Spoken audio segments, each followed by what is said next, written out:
अरे भाभी जी, अब तो आपके कमरे में कोई और आता भी नहीं है, तो कपड़े उतार कर ही सो जाया करिए। क्यों पहन कर सोते रहती हैं? घुटन नहीं होती आपको ऐसे? वैसे बात बोलो भाभी जी, भैया को गए हुए पूरा 1 साल हो गया, लेकिन आप एकदम जवान है अभी भी। आप ना एकदम भी आपकी उम्र ढली नहीं है।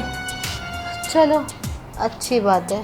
वैसे देखिए, एक प्रॉपर्टी के लिए मुझे आपके साथ क्या क्या करना पड़ रहा है। मजबूर हूँ मैं, लेकिन अफसोस करना पड़ेगा, क्योंकि प्रॉपर्टी भी तो चाहिए ना। और मैं थक गई हूँ आपके आगे ये हाथ फैलाते हुए। अभी एक एक रुपए के लिए मोहताज हो गई हूँ, मैं और मेरा पति। और मैं नहीं चाहती कि अब हम और भी मोहताज हूँ। इसलिए हम चाहते हैं कि आप सीधा यहाँ से दफ़ा हो जाइए और ये प्रॉपर्टी हो जाएगी फिर हमारे नाम। क्यों भाभी जी, सही कहा ना मैंने? हाँ। खुशबू, तुम मेरे कमरे में क्या कर रही हो? अरे भाभी जी, वो क्या है ना, मैंने सोचा कि मैं आपको ज़रा एक बार अच्छे से देख लूँ कि आप कर क्या रही हैं। मुझ पर रहा नहीं गया तो मैं सीधा गेट खोलकर आपके बिस्तर पे आ गई। तुम भी ना कैसे मजाक करते हो, बहुत बच्ची वाली हरकतें हैं तुम्हारी। अरे भाभी जी, इसमें बच्चों वाली हरकतें वाली कौन सी बात है? मैं तो यहाँ कुछ और ही करने आई थी और आप तो मुझे बोल रहे हैं बच्चों वाली हरकतें। क्यों, जागृत क्या पूरा नहीं पड़ता तुमको? वही तो भाभी जी, बिल्कुल ठीक कहा ना आपने। वो आपका निकम्मा देवर कुछ नहीं है उसके बस का। और मैं तो परेशान हो गई हूँ।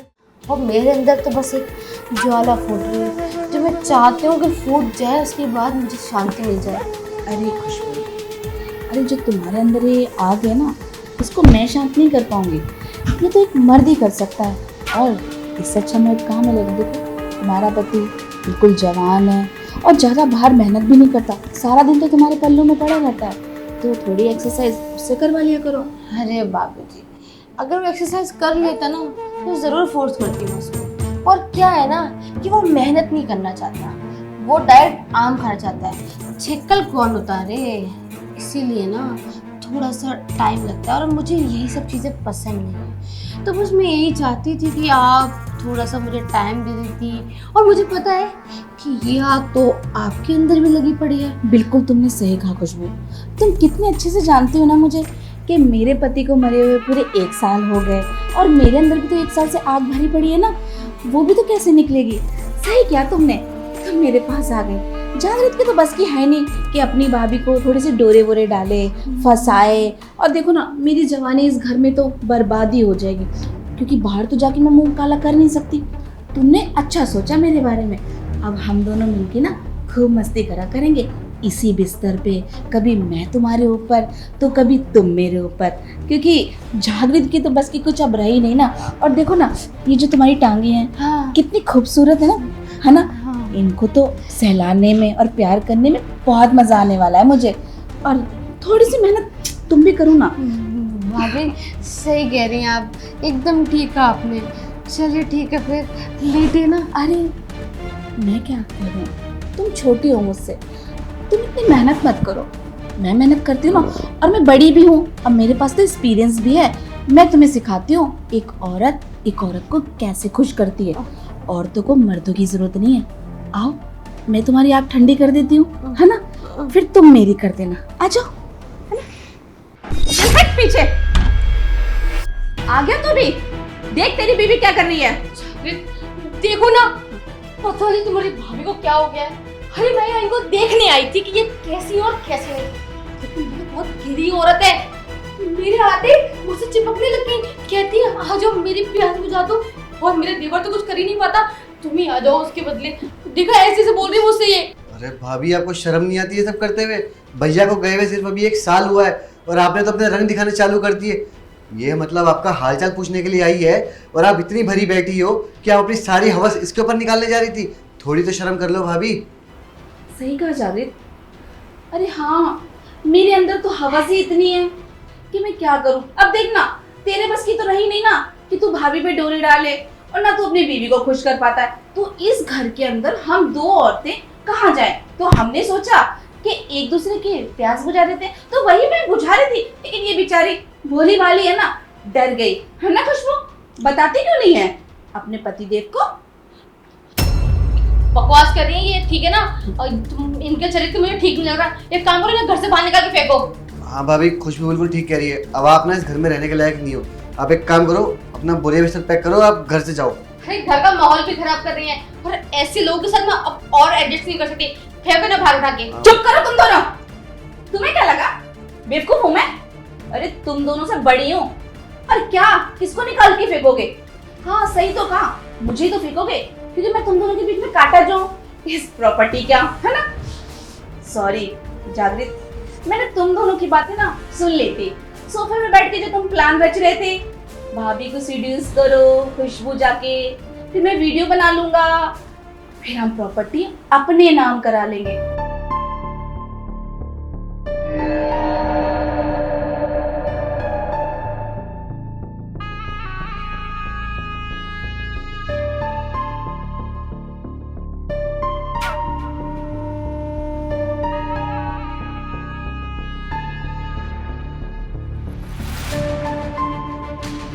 साथ ही चले जाओ ना, गोदी में उठा लो अपनी भाभी को। बहुत ज्यादा अच्छी लग रही है ना, घर में देखो कैसे घूम रही हैं, शर्म भी नहीं है। हो गया तुम्हारा? अरे पता है मैं क्या देख रहा था कि भैया को गए हुए पूरा 1 साल हो चुका है, और भाभी को तो देखो कैसे बन ठन के घूमती हैं। अभी तक अपना फिगर एकदम मेंटेन कर रखा है।